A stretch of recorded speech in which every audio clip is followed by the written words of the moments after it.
like to share with you some options you have for pigeon pose. Recently, a friend came to me and shared with me that she has a very hard time getting her hips squared in pigeon pose. And it's a very common problem for yogis, whether it be a tightness in the hips that's restricting that movement, or even in other cases it could be a hypermobility that allows you to kind of collapse into the hip. I'm guilty of that myself. So today I'm going to share with you some options you have for pigeon pose, as well as show you how you can work on getting the hips squared in pigeon pose. So one pose that you might be familiar with is a supine pigeon. Sometimes it's referred to as figure 4. So you'll lie onto the back, feet are hip distance apart, and then you're going to lift the right leg up to the sky. Keep the ankle flexed. You're going to hear this a lot in variations for pigeon. Bring that flexed ankle to the left knee. Gently press the right knee away from you to create some more space in that right hip. Keep that internal pressure as you lift the left knee toward you. Now this may be enough for you as you kind of ease that right knee away from you, or you can interlace the fingers behind the left thigh. What happens here is the tailbone starts to lift up, so you're going to lengthen that toward the floor and relax the shoulders to the floor.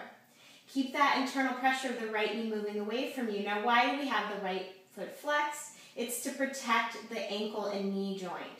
So that will come in a little more valuable information as we move into pigeon, where there's actually weight on the knee. And you'll just gently release that. You can hold that as long as feels good. Reach the right leg up to the sky and release it down. Lift the left leg up, lengthen through that heel, flex that ankle, bring it to the opposite knee. Press the left knee away from you, create that space, keep that internal pressure. Again, this can be a place you might just stay here for a while. You're going to start to lift that right knee toward you, interlacing the hands behind the thigh. A lot of times I see people really reaching for the shin. That can feel nice sometimes into the hip, but only if you have that control where you can keep the tailbone lengthening toward the floor, the shoulders relaxing down. Another option here is to place a belt or a yoga belt around the right thigh. Even a scarf or a towel can work here so that you have a little more control of lengthening that tailbone down. Releasing the right foot, lengthen the left leg up, and then release it down. Also a good thing to make sure the hips are open before you move into pigeon. Some people have no problems moving right into a pigeon pose, but others need to open the hips a little bit more. So, some hip rotations here with the knees can feel good in either directions. A little Ganesh pose where you pull the knees gently into the chest. Good. And then I'll show you another option here is simply with a chair.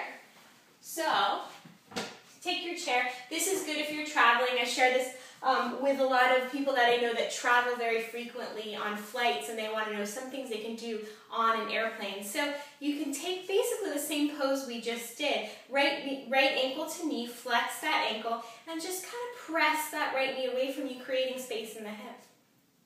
Keep the sits bones grounded toward your chair. You might start to ease forward into a little bit of a forward fold here, getting a bit deeper into the hip. But that is fine if you're upright. You still can get some nice hip opening there. And try it with the other side.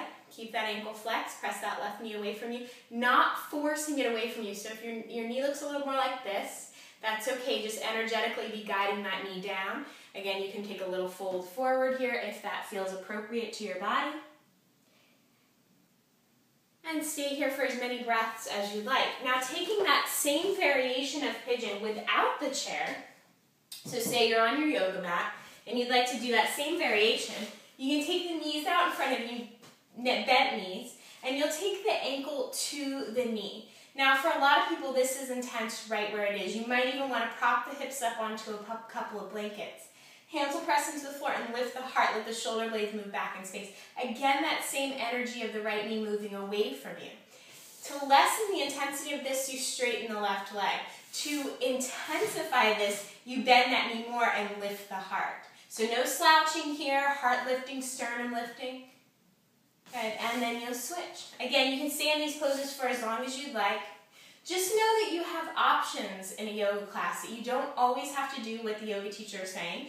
We try to guide you into a practice, but you ultimately have to listen to your own body, and hips can be this kind of precarious place that Well, pose doesn't always feel great, so we have to ease into those poses.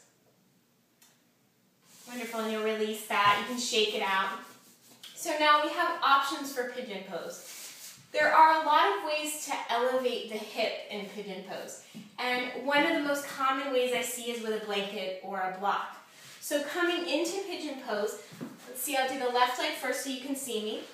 You're trying to get that flexed ankle again here. So a lot of times the hip collapses here, very uneven. So we can take a block right underneath that hip and give us some lift. Now I'm leaning forward, and pigeon can actually be a little bit of a back bend, so you can either take more blocks or just find a way to lift the heart here. The back toes are tucked, and you want that right hip coming right, or the right leg coming right out from the right hip. You might relax the top of the foot, but the toes have to be facing back in the same direction. And sometimes it can be nice to keep this leg really active. Energetically moving the right hip forward, lifting the heart here. Same can be done with just a little blanket. You might need 2 or 3 blankets, right? Find what works for you. Another option you have is a bolster. So this is a quite a large bolster. Sometimes in yoga studios you'll see ones that are a little smaller, or if you're at home you can always just use maybe like a couch cushion, can be a little bit smaller. So from here I'll take the opposite foot forward. What can be nice about the bolster, and I'm going to use the blocks here too to show you how you can get a little bit of the back bend. So with the bolster, I have my front shin completely parallel to the top of the mat. So we can get those in all other poses that I was just showing you. That's supine pigeon with the chair. But oftentimes in pigeon, it's very hard to get the shin parallel to the top of the mat. So we pull that heel into the body. So this is a nice way to get a really nice lift through the heart, back bend, maybe even interlace the fingers and open the heart. You might work a little bit here to open the back body. So this is a nice option. The bolster is, don't ever be afraid to use props in your yoga class. So lastly, this way is for the front, the top of the back leg, which I see a lot less for a variation used. So to show you this, I'm going to bring my right leg forward, and then this is going to come on top of the left thigh, giving me a lift through the back leg. Again, blocks are nice here to help you lift. So this feels a little bit different, but I can really work on strengthening that back leg, feeling that lift away from the floor, and not collapsing. Now the right hip might want to collapse here, or you might just fill that space in with a little block. But it's a nice alternative to some of the variations of pigeon. And you come out of that. So after you practice pigeon pose, a nice counter pose is a downward dog split to open up the front of the body with the back knee bent, square off the shoulders, reach through the back thigh. That's a nice counter pose. Any poses that can open the front of the body, lying on the belly, grabbing the feet, can also be nice. So I hope I helped you kind of delve a little deeper into the practice of pigeon pose. It's a challenging pose. Always listen to your body, and you'll find some happy hips that way. Thank you. Have a great day. Namaste.